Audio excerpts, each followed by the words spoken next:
Good morning, my friends. This is Tyra Jarvis with Kefi Coaching, and coming to you live on Tuesday morning. And actually, this would be June 22nd.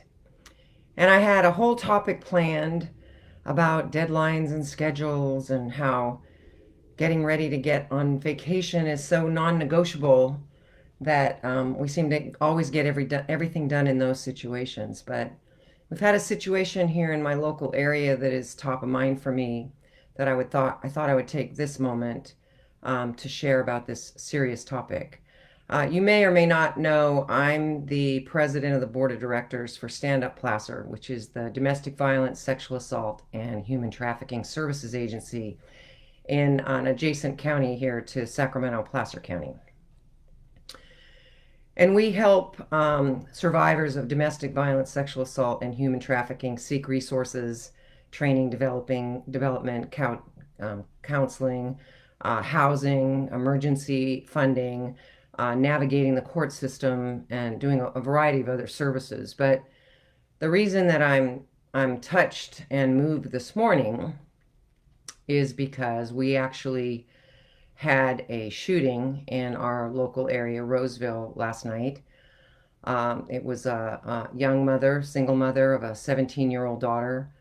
And my feedback is secondhand, but it's from a friend of hers, and she was interviewed on television last night because her friends were gathering around to try to comfort each other, given the seriousness of what had happened. And what was shared with me is that this, beautiful, vibrant, friend and person of our community was very excited by a relationship, was very thrilled by the future and the promise that that relationship presented. But it very, very quickly started to change, and it altered and it escalated to the point that she had to terminate or break up the relationship.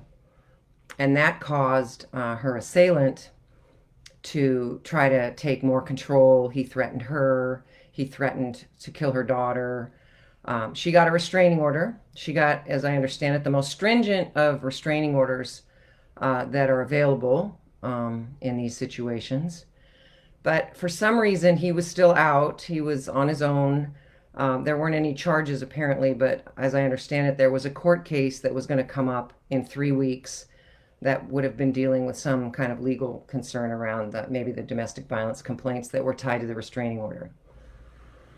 Well, he took matters into his own hands and he showed up at her workplace, the House of Oliver, which is a popular bar and restaurant in our area, and showed up shortly after she came to work and proceeded to shoot her 4 times in the head in front of all of her coworkers and everything. And last I heard, as of last night, she was still fighting for her life.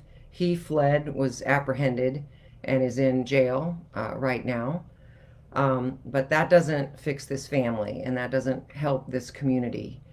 And that doesn't, I guess we can be at peace that someone that could do this is arrested.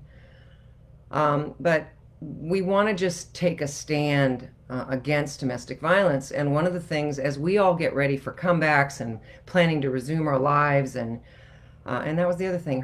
She was getting ready to go to Hawaii on Thursday. Just the I guess the sensitivity of how fragile life really is and how everything can change, and that you really want to trust your instincts when you're looking at command and control, because domestic violence is about command and control.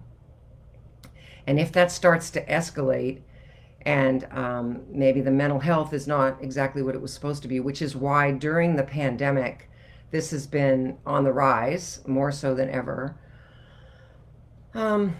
You want to be diligent to pay attention to what's going on in your surroundings and what's going on with your friends. And if you are personally struggling with maybe a less than healthy relationship, an over command of power and control, lack of what you would appear to seem to be choice about your own life and your own determination, please seek some help.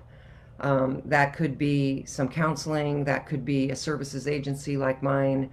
where you go and you find out what services are available. Get educated about domestic violence and how it starts and the cycle of abuse and how it escalates and how it accelerates. And we don't have a lot of answers about how there could be a restraining order and yet somebody could still do this. Restraining, they're not really the answer. The answer is to protect yourself. That can't be the only thing a restraining order can do. And I don't know enough about this particular situation. What I do know is I hope that the victim got help and had the tools that she needed to somewhat prevent this, but in some cases it's not going to be preventable. But if you're a friend of someone and you're aware of this kind of a relationship and this kind of control over your friend or your family member, please get help yourself so that you can help them. Let them know that there's resources available, and just do what you can to help us all stand up against domestic violence. I regret the heavy topic this morning, but it is life, and families have been affected. Families have been impacted. Friends have been impacted.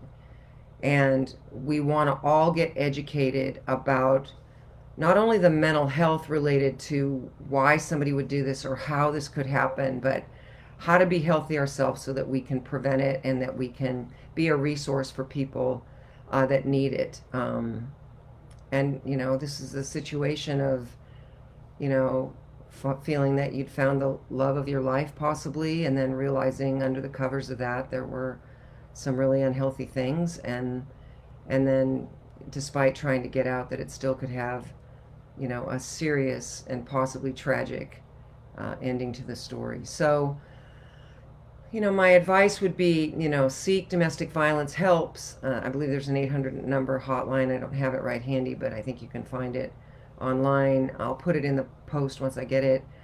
But let's all be aware of what's going on around us and do the best that we can, not just as citizens, but law enforcement, the court system. Everybody needs to take domestic violence seriously and realize that it does have a cost associated with it, serious costs. And when guns are involved, there's typically going to be a fatality. And so there's keys and there's signs to look for. And I'll do some more talking on this. And I have some more statistics that I'll share. But right now, I just wanted to get out, be aware that domestic violence is real. It's happening in your neighborhood. It could be happening in your family. Please know that it starts with, power and control, being told what to do, where to do it, how to do it, verbal abuse, and then it can escalate to physical abuse. And like I say, if guns are in the house or guns are involved, it will often, in a very high percentage of cases, end up with a shooting. So it's all interrelated. But I pray for this woman and a recovery, and I really ache for her 17-year-old daughter, and I ache for all of the friends that knew her coworkers that were there, the trauma that everyone is experiencing right now in this beautiful community.